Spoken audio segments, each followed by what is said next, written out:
इस वीडियो के अंदर हम बात करेंगे रिएक्ट के अंदर जो है वो कंपोनेंट क्या होता है और हमारे पास किस टाइप के कंपोनेंट जो है वो रिएक्ट के अंदर जो है वो हमें मिलते हैं। सबसे पहले हम देखते हैं कि जो कंपोनेंट होता है रिएक्ट के अंदर वो एक्चुअली होता क्या है। जो गाइस जो रिएक्ट का कंपोनेंट होता है वो हमारे पास कुछ पार्ट ऑफ यूआई जो है वो होता है। लेट्स से कि मैंने यहाँ पे एक वेबसाइट खोली तो यहाँ पे हमारे पास इसके अंदर यहाँ पे नेविगेशन बार है, यहाँ पे कुछ बटन वगैरह शो हो रहे हैं, तो हम कह सकते हैं कि ये हमारे पास एक कंपोनेंट है। तो लेट्स से कि मैं यहाँ पे जाता हूँ कोर्सेज के अंदर, तो यहाँ पे हमारे डिफरेंट कार्ड्स वगैरह जो यहाँ पे शो हो रहे हैं, तो ये जो कार्ड है ये हमारा सिर्फ एक कंपोनेंट है। इसी तरह हमारे पास यहाँ पे नेविगेशन बार है, तो ये हमारा जो है एक कंपोनेंट है।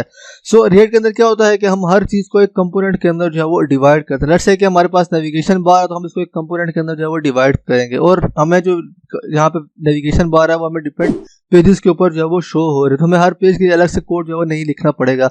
हम सिंपली एक दफा कंपोनेंट बनाएंगे, जहाँ भी हमें हेडर चाहिए होगा तो हम उसको वहाँ पे जो कॉल करेंगे तो हमारा हेडर जो है वो वहाँ पे शो होना शुरू हो जाएगा। इसी तरह यहाँ पे हमारे पास डिफरेंट कार्ड्स जो है वो शो हो रहे हैं, यहाँ पे डिफरेंट कोर्सेज के लिए हमें कार्ड शो हो रहे हैं। तो यहाँ पे जो कार्ड्स है वो कार्ड भी सिर्फ हम एक ही दफा जो है वो बनाएंगे, तो जो कार्ड होगा वो हम एक दफा बना लेंगे तो वो हमारा एक कंपोनेंट बन जाएगा।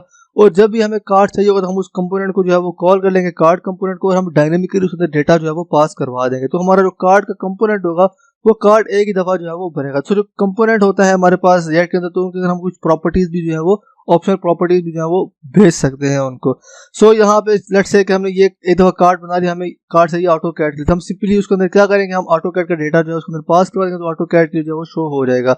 इसी तरह यहाँ पे माइक्रोसॉफ्ट का शो हो रहा है, तो हम यहाँ पे सिंपली उसी कार्ड कंपोनेंट हमने पहले बताया था उसको कॉल करेंगे, और सिंपली जो डेटा होगा इस बार वो डेटा चेंज करके पास करेंगे, तो यहाँ पे हमारे पास माइक्रोसॉफ्ट का जो कार्ड होगा वो यहाँ पे शो होगा। तो रिएक्ट हम सिर्फ एक दफा चीज बना लेते हैं और हमें उसको जहां भी यूज करना हो तो हम उसको डिफरेंट डेटा के साथ जो है वो इजीली यूज कर सकते हैं। उसके बाद हम बात करते हैं कि हमारे पास टाइप्स ऑफ कंपोनेंट जो है वो कौन कौन से। जो रिएक्ट है उसमें हमारे पास दो तरह के कंपोनेंट हैं। सबसे पहले हमारे पास है फंक्शनल कंपोनेंट और फिर हमारे पास आता है क्लास कंपोनेंट।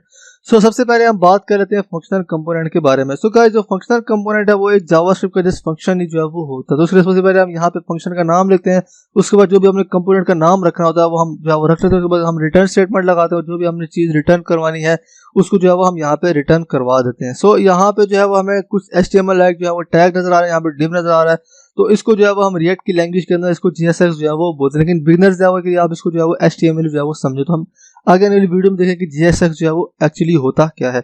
सबसे पहला जो कंपोनेंट का टाइप है वो हमारे पास है फंक्शनल कंपोनेंट। तो ये जैसे हम जावास्क्रिप्ट में फंक्शन बनाते हैं, सिंपली हम इसी तरह यहाँ पे जो है वो फंक्शन भी जो है वो बना रहे हैं, क्योंकि जो रिएक्ट है वो जावास्क्रिप्ट की लाइब्रेरी, तो हम यहाँ पे जो जावास्क्रिप्ट का सिंटैक्स है वो हम यहाँ पे जो है वो यूज करते हैं।